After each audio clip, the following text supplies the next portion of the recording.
Hello everyone. I am Nature Angel and welcome to my channel and welcome back to my channel. If you have already been here before, you know the drill. And if you are new here, I am so happy to have you here. So today's video, I guess it's pretty much about it's not exactly is school psych the right job for you, but kind of like, what is the job outlook for school psych? Like, is it a good job to get into? Is it a field where you have a variety of different places to work at?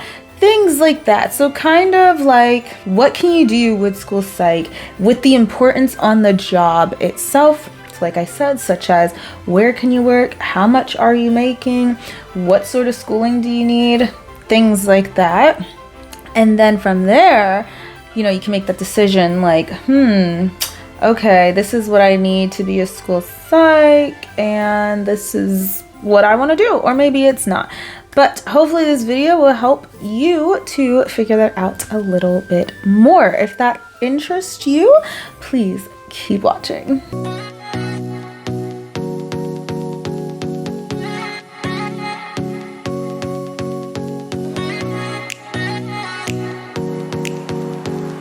I hope that little intro wasn't confusing for you. I'm gonna break this video down into probably 4 categories: job outlook, your salary, where you can work with this type of career, and the education that you need for it. So the first thing that we're gonna start out with is the job outlook.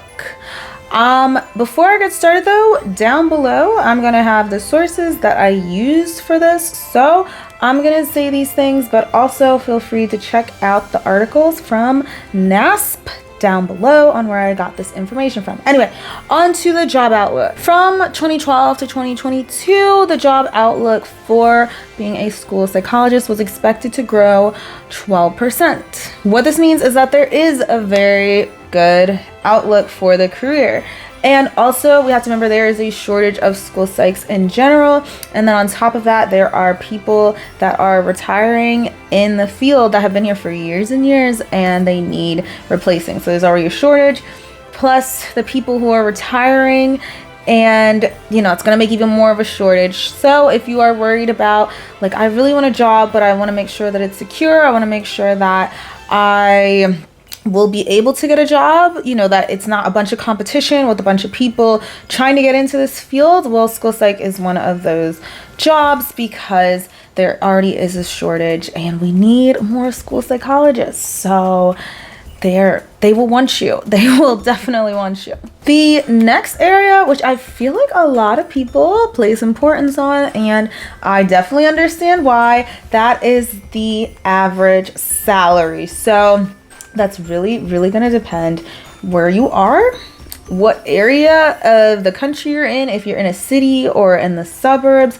It's gonna depend on how many years of experience you have, what type of degree you have, because depending on the program, you might get a different type of certification. Like I know the one I was in, the year I got into it was the year that they then made it the education specialist certification when we finished.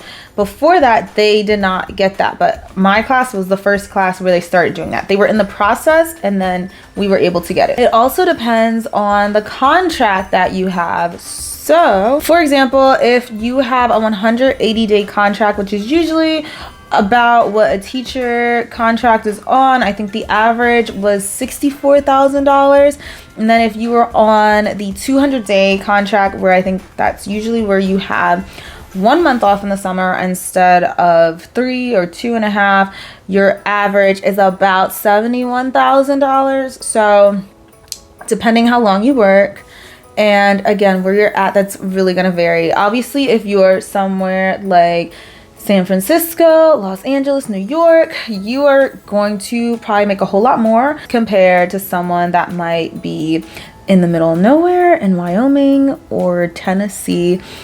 And it could be equal in amount, or you might be making $40,000 in one, $100,000 in the other, but it's so expensive in the place where it's $100,000 that when you're making $40,000 like in the middle of nowhere, you can afford a whole bunch more. So that really depends on a bunch of those things. And I know that my answer was a little all over the place, but it does really depend. But I will tell you that, especially for working in a school psychologists just starting off make a decent amount. They make a good amount. Next is education. So education, as in what are you gonna need to be a school psychologist, and then what different types of degrees are there. So to be a school psychologist, honestly, it depends. For the most part, most people, you're gonna have that specialist degree. So that's about 74% of people that are school psychologists are gonna have that specialist certificate. About 17% of people have a doctor's degree, and about 9% just have a master's degree without that certification or that extra year that you take later. Talking about that extra year that you take later, I have a specialist degree. So what happens is, you know, you go and get your bachelor's. I had mine in Bachelor's of Arts for psychology. Then I did my Master's of Science. That was 2 years. And within that program, I had a third year where I was getting my internship and taking a class. And that was going to lead me to my specialist, my education specialist certification. And then when I left that, when I finished internship, and I finished the class at the same time, that is when I got that specialist degree. So altogether, it was 3 extra years on top of the 4 years of getting my bachelor's degree. So I think this is important because that was me going full-time.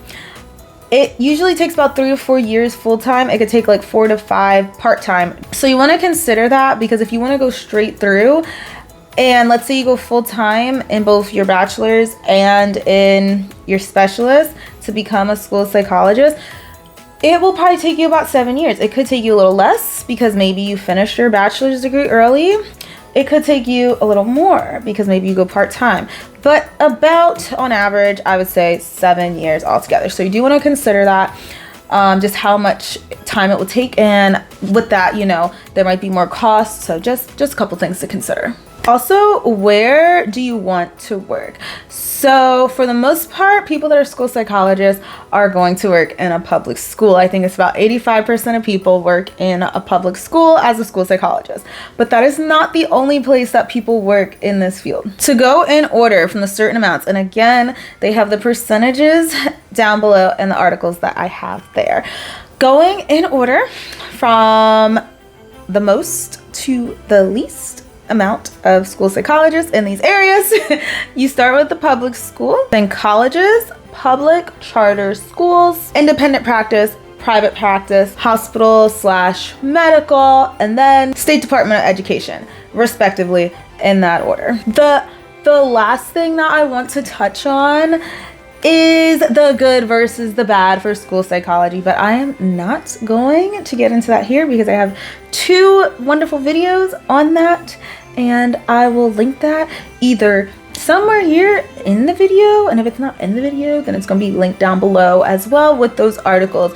But I think looking at all of this together, what I said in this video, looking at the good parts of being a school psychologist, looking at the bad parts of being a school psychologist, and considering all of those things, and of course some of those things may overlap, some of those experiences may be different for you, but I think it's something to truly think about before and when you are in the field to make sure that it's the right thing for you.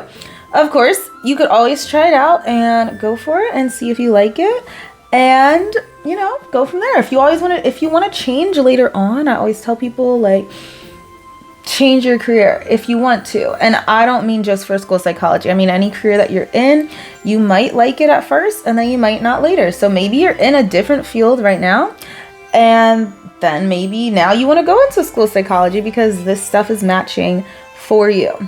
This is your calling, and now you're like, wow, I didn't know this is what this job entails, and I really want that. And the opposite could happen too. Like, maybe you don't want to go into it because you learned all this stuff, but the important thing is to stay true to yourself. And I wish you all the best on your journey for trying to find that right career, because I know that could be difficult sometimes.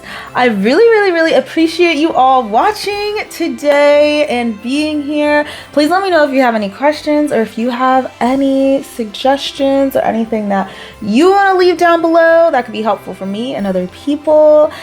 I really enjoy doing these videos, and let me know if you like videos like this. And hopefully it's not too long. I try not to make it too long, but I will see you guys the next time, okay? Bye, guys.